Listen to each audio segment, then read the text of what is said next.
আমাদের এইবারের ট্যুরে জঙ্গল পাহাড় দুটোই আছে, তবে এবারের ট্যুরটা প্রথম আমরা শুরু করছি জঙ্গল দিয়ে, মানে আমরা যাব ডুয়ার্স জলদাপাড়ায়। ডুয়ার্স ভ্রমণের প্রথম পর্বে থাকছে ট্রেনে করে জলদাপাড়া পৌঁছানো এবং জলদাপাড়া জিপ সাফারি। আমরা চলে এসেছি শিয়ালদাতে। এখানে আমরা কাঞ্চনকন্যা ট্রেন ধরে যাব মাদারিহাট স্টেশনে, যেটা প্রত্যেক দিন শিয়ালদা থেকে 8:35-এ ছাড়ে এবং মাদারিহাটে গিয়ে পৌঁছায় সকাল 10:40-এ। ট্রেনে আমরা উঠে গেছি। আমাদের কোচ ছিল B1, side upper and side lower. Train কিন্তু ভীষণ পরিষ্কার পরিচ্ছন্ন, ইভেন টয়লেটও খুব পরিষ্কার ছিল। ডট একদম 8:35-এ ট্রেন ছেড়ে দিয়েছে আমাদের। এখন শুধু দেখার মানে কখন পৌঁছায় কাঞ্চনকন্যা, কারণ কাঞ্চনকন্যা একটু লেট করে, এটাই হচ্ছে ব্যাপার। এই দেখো ছেড়েছে। এখন বাজে হচ্ছে 9:06। আমরা এলাম দক্ষিণেশ্বর। আমাদের ট্রেন অলরেডি 23 মিনিট এখনই লেট চলছে। জানি না কালকে সকালে কবে। চিন্তা করলে জার্নিটা দেখবে আনহ্যাপি হবে, ডেস্টিনেশন নিয়ে যাবে না, জার্নিটাকে এটা সামার দোকান। ঠিক কথা তো বললো না, আমার মাথার মধ্যে লাঞ্চই আছে। হ্যাঁ তো ভর্তা আর কি রেডি আজকে ডিনার। আমি বাড়ি থেকে ভর্তা বানিয়েছি, চিকেন ভর্তা আর রুটি। এই দিয়ে হচ্ছে আজকে আমাদের রাতের ডিনার। ঠিক আছে, আমরা খাওয়া দাওয়া করে নিই, আবার দেখা হবে কালকে সকালে।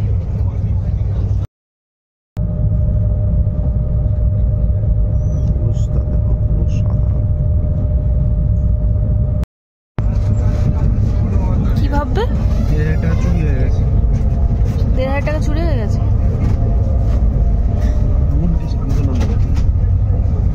এখন ক ঘন্টা লেট চলছে? ভিডিও হচ্ছে 3 ঘন্টা লেট। আমাদের এখন 3 ঘন্টা লেট চলছে। জানি না কি হবে। আমাদের 3:30-র সময় জিপ সাফারি আছে, কি হবে ভগবান জানে। এই ভিডিওটা করার আমার একটা কারণ আছে। ওই দূরে দাঁড়িয়ে একজন বয়স্ক ভদ্র মহিলা আছে এবং ঠিক আমাদের পাশে সিটে বসে আছে একজন মহিলা তার বাচ্চাকে নিয়ে। এরা হঠাৎ করেই হয়তো জেনারেল টিকিট কেটে এরকম 3rd AC-তে উঠে পড়বে আর এসে আপনাদের সিট চাইবে। দয়া করে এদেরকে সিট দেবেন না। না হবে না। আমরা এখন সবে শিলিগুড়ি এসে পৌঁছেছি। এখন বাজে 11:15। এই টাইমে আমাদের মাদারিহাট পৌঁছানোর কথা ছিল। বলো, বলছি এখন আমরা শিলিগুড়ি 20 মিনিট দাঁড়াবে কচুরি নিয়ে এলাম। ওই যে ওই দোকানটাতে কচুরি বিক্রি হচ্ছে। হ্যাঁ,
একটা টাইমের পর ট্রেন কিন্তু যায় জঙ্গলের মধ্যে দিয়ে, যেটা দেখতে ভীষণই সুন্দর লাগে। কিন্তু ট্রেন খুব আস্তে চলে এখানে, কারণ হাতি যখন তখন পারাপার করতে পারে।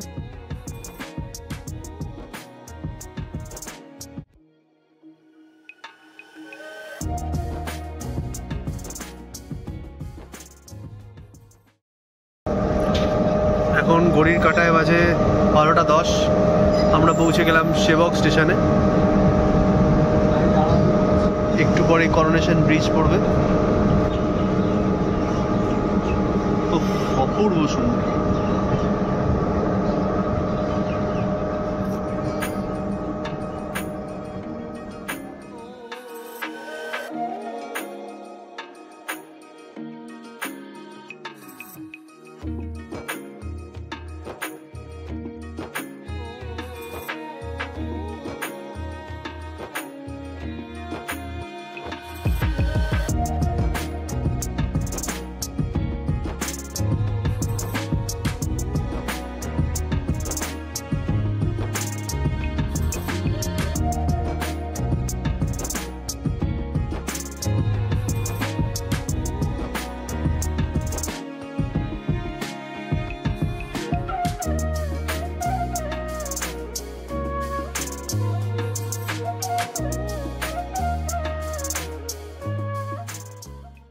ওই দিন আমাদের ট্রেন 4 ঘন্টা 17 মিনিট লেট চলেছিল এবং বলা হয়েছিল যে নেপালে ভূমিকম্প হওয়ার ফলে নর্থ বেঙ্গলে তার এফেক্ট পড়েছে এবং সেই জন্যই ট্রেন এত লেট চলছে।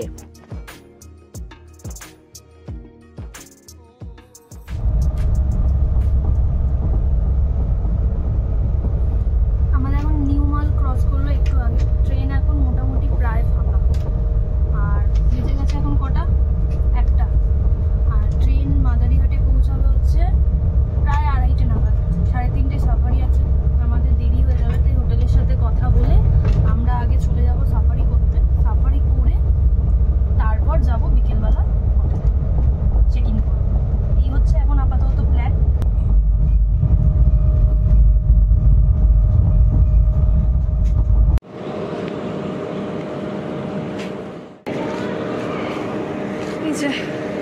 আমরা এখন মাদারিহাটে ঢুকলাম, 4 ঘন্টা লেট, 3টে বাজে। এখন আমরা ডাইরেক্ট যাব সাফারি করতে। স্টেশন থেকে যেই গাড়ি আমাদের সাফারি স্ট্যান্ড অবধি নিয়ে গেছিলো সেই গাড়ি আমাদের বলা ছিল হোটেল থেকেই। এখানে বলে রাখা ভালো, আমরা যে সাফারিটা নিয়েছিলাম সেটা 3:30 সাফারি ছিল। শীতকালে 3:30 লাস্ট সাফারি হয়, যেটার সাথে লাস্টে একটা ট্রাইবাল ডান্সও ইনক্লুড থাকে, সাফারির পরে হয়। তবে যেহেতু আমরা 2 জন ছিলাম তাই আমরা সাফারিটা কিন্তু শেয়ারে করেছিলাম, যেটা আমাদের 1500 টাকা মতো পড়েছিল। আপনারা যদি শেয়ারে করতে চান, আমরা যে হোটেল ছিলাম সেই হোটেলের সাথেই কন্ট্যাক্ট করে হোটেল থেকেই আমরা গাড়ি নিয়েছিলাম এবং সাফারিটা ওনারা ওনাদের এজেন্ট দিয়ে শেয়ারে করিয়ে দিয়েছিলেন। হোটেলের নাম আর ফোন নাম্বার আমি ডিসক্রিপশন বক্সে দিয়ে রাখবো, আপনারা চেক করে নিতে পারেন। আর আমাদের হোটেলের ডিটেলস ভিডিও আসবে এর পরের পার্টে। আমরা এখানে মোমো অর্ডার করেছি। আর 10 মিনিট পরেই সাফারি আছে, তাড়াতাড়ি খেয়ে নাও। Border national park.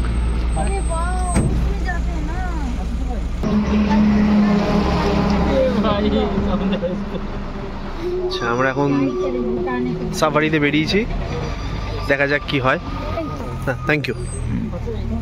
আমাদের 2 ঘন্টার উপরে সময় লাগে। আর পুরো ট্রিপে 2টো স্পট রয়েছে যেখানে আপনারা গাড়ি থেকে নেমে দেখতে পারবেন। একটা ওয়াচ টাওয়ার আছে আর কলম বলে একটা বাংলো ছিল ভিতরে। এখন যদিও বাংলোটা নেই, কিন্তু বাংলোর সামনে একটা সলপিট করা আছে, খবর দিয়ে রাখার জায়গা, যে জায়গাটায় আমরা গাড়ি থেকে নেমে দেখতে পারি। এই দুটোকে বাদ দিলে পুরো জার্নিটাই জঙ্গলের মধ্যে গাড়িতে করে ঘোরা। তো এখানে এরকম কোনো শিওর ব্যাপার নেই যে পার্টিকুলার এই জায়গাটাতে গেলে দেখা যাবে বা এখানে দেখা যাবে। যে কোনো সময় যে কোনো জায়গায় কিছু না কিছু চোখে পড়ে যেতে পারে।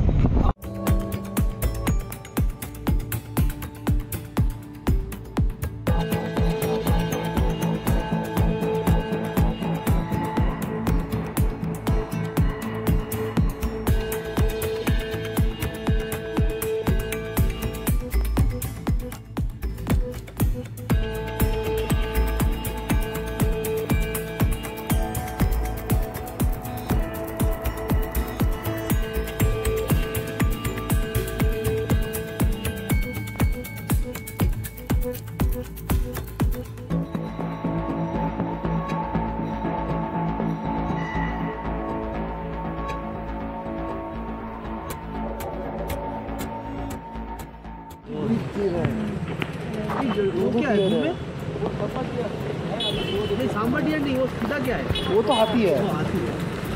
डियर रोड पर 2 डियर है, देख उधर से एक गाड़ी वहाँ पे घुसा दिया है। ये लोग इधर क्यों गाड़ी घुसा है? और उसका तो इसका तो सिंग भी निकला हुआ ना। नहीं, इसका टप निकलता है, टप जो नेचुरल मेल होता है, इसका टप निकलता है। अच्छा, दोनों वो यहाँ पे ये पैकेजिंग करते हैं। সাম্বার ডিয়ার এগুলো। এগুলোকে বাংলায় বলো বলগা হরিণ। বলগা হরিণ ভারতীয় হরিণের মধ্যে সবথেকে বড় প্রজাতি। আচ্ছা,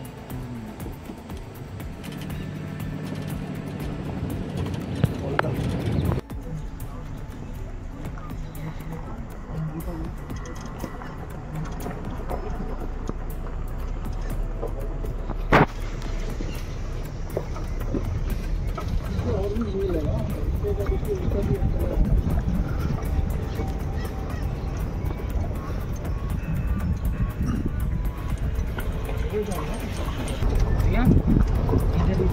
सामने हाथी, ভিডিও করছো তুমি? पीछे हरिण, हिरन,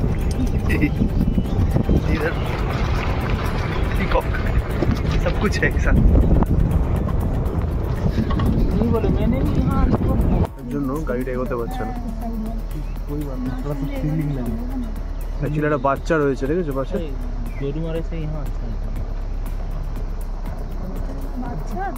ওই ওই বাছুর তো বাচ্চাই হবে।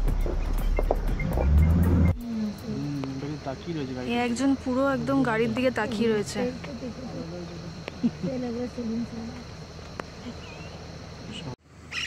চন্দনাটিয়া, হ্যাঁ, যেটা দেখছে চন্দনা টিয়া, টিয়া পাখি দেখা গেছে।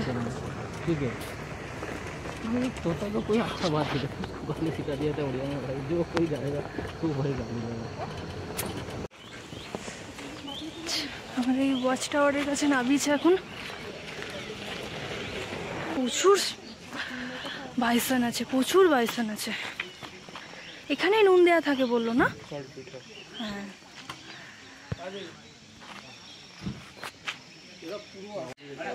ওয়াচ টাওয়ারের ওপরটায় যাচ্ছি এবারে,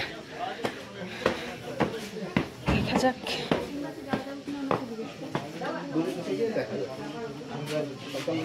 যত কাছে যাওয়া যেতে পেরেছে তত কাছে, কারণ এগুলো মাঝে যখন যে নিচে ওইখানে অমিত দাঁড়িয়ে আছে।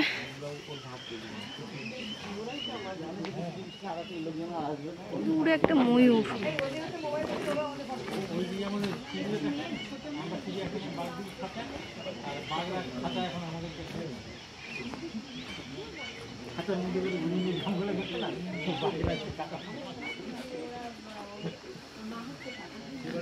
উপর থেকে আলাদা করে অন্য কিছু আর দেখা যাচ্ছে না, আপাতত এটাই দেখা যাচ্ছে।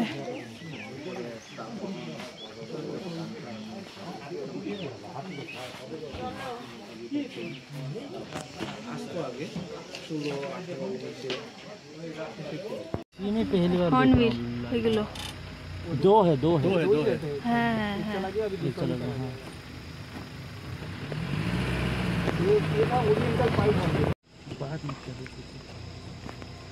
এই যে ঠোঁটটা কিরকম না, जो बर्ड वॉचर है ना उनके लिए ये शेप दिखने के बराबर है। अच्छा, ओह भाई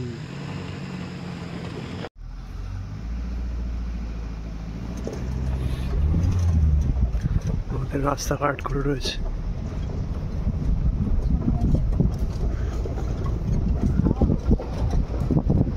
প্রচুর রয়েছে। ये सब उठाना ছিল গাছ।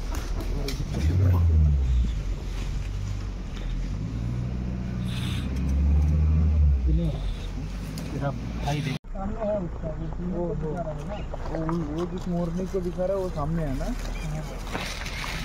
ये लोग वो घंटा कुछ फर्क नहीं पड़ रहा है।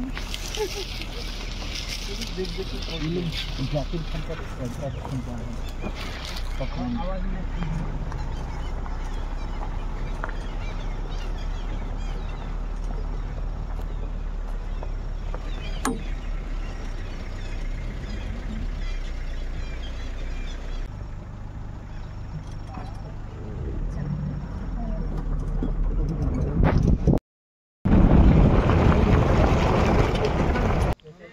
আচ্ছা, আমরা এখন হলং বাংলোর কাছে এসেছি, আর দূরে একটা বাইসন দেখা যাচ্ছে।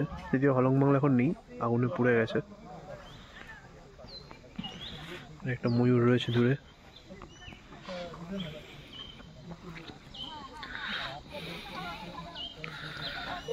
এইখানে হলং বাংলো ছিল এক সময়, এখন ফাঁকা। এরপর হঠাৎ করে আমাদের গাইডের কাছে খবর আসে যে এক জায়গায় গন্ডার স্পট করা গেছে। আমরা সেখানেই যাচ্ছিলাম, কিন্তু গন্ডারটা এতটাই দূরে ছিল যে আমরা মোবাইলে সেটা ক্যাপচার করতে পারিনি, কিন্তু আমরা দেখতে পেয়েছিলাম। ঢুকে গেছে ভেতরে আস্তে আস্তে। এত বড় আরে আরে হ্যাঁ হ্যাঁ হ্যাঁ হচ্ছে না। হ্যাঁ দেখেছি দেখেছি দেখেছি। তো এই যে এই তো ওই তো ওই তো ওই তো ওই তো ওই তো ওই তো অত দূরে ফোনে তো আসবেই না। এটা ফোন ছাড়ুন, এটা এমনি দেখুন, ওই যে হেঁটে হেঁটে মুভ করছে। ফোন ছেড়ে দাও, ফোনে কিচ্ছু আসবে না। কোথাও বলো তো আছে, ওই জায়গাটা একটু ডাউন আছে, আচ্ছা যার জন্য ওর পিঠ পর্যন্ত দেখুন মনে হচ্ছে না ঢাকা আমাদের এই সাইডটা উঁচু আছে, ওই জায়গাটায় ডাউন, যার জন্য এরকম মনে হচ্ছে। এই যে এই সোজা একদম। হ্যাঁ দেখতে পেয়েছি, আমি নোটটা দেখতে পেয়েছি। तुझे दिखा? यही तो उसका पेड़ दिख रहा है।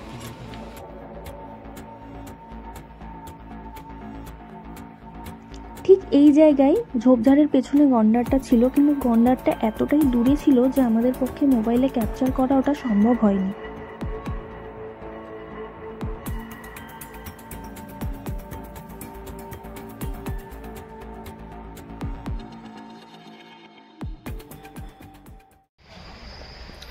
আমরা এখন ট্রাইবাল ডান্স দেখতে যাচ্ছি। জিপ সাফারি আমাদের শেষ হলো, আর যথেষ্ট পরিমাণ সাইটিং আমরা করেছি, সেটা রাইনো হোক, এলিফ্যান্ট হোক, ডিয়ার হোক, সাম্বার ডিয়ার অথবা বাইসন হোক, আর ময়ূর তো প্রচুরই দেখেছি। যেখানে ট্রাইবাল ডান্স হবে, যেটা আমাদের জিপ সাফারির মধ্যে একটা পার্ট।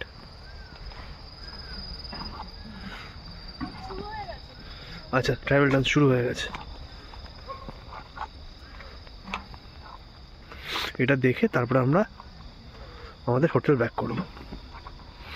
আর ড্রাইভার দাদা বললো যখন ব্যাক করবো তখন পুরো অন্ধকার হয়ে যাবে, তো সেটাও একটা বেশ অ্যাডভেঞ্চারাস জার্নি হবে।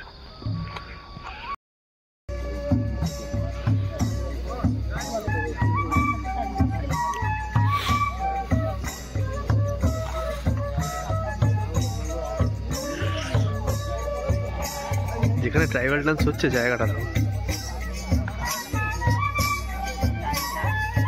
চারিদিক অন্ধকার হয়ে যাচ্ছে ধীরে ধীরে।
আজকের মতো সাফারি আমাদের শেষ।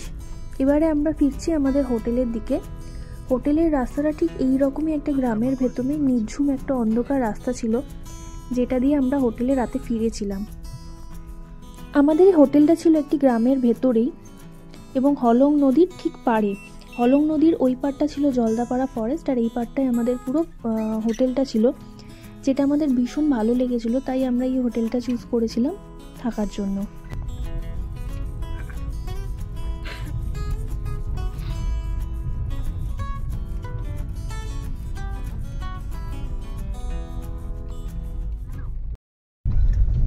লাস্ট পৌঁছে গেলাম অরণ্যে দিনরাত্রি রিসর্ট।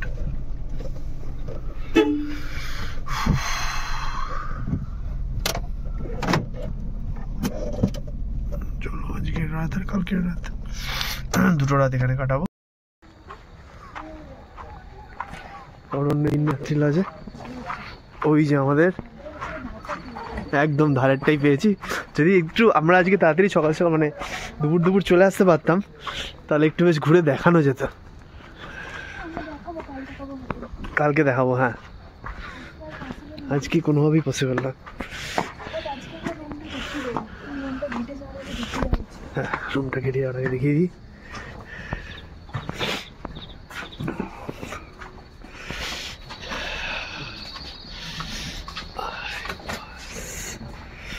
এই যে আমাদের রুম। বাহ, ডুয়ার্সের জলদাপাড়া ভ্রমণ আমাদের প্রথম দিন এরমভাবেই শেষ হলো। এই ভিডিওটা আমি এই অবধিই রাখছি, আর এর পরের পার্টে থাকবে হোটেলের ডিটেলস ভিডিও, প্লাস হচ্ছে ভোরবেলা হাতি সাফারি, আর তার সাথে থাকছে বক্সা জয়ন্তী মহাকাল ভ্রমণ। আর তার সাথে যদি আমার এই ভিডিওটা ভালো লেগে থাকে তাহলে লাইক, শেয়ার অ্যান্ড সাবস্ক্রাইব করতে কিন্তু অবশ্যই ভুলো না।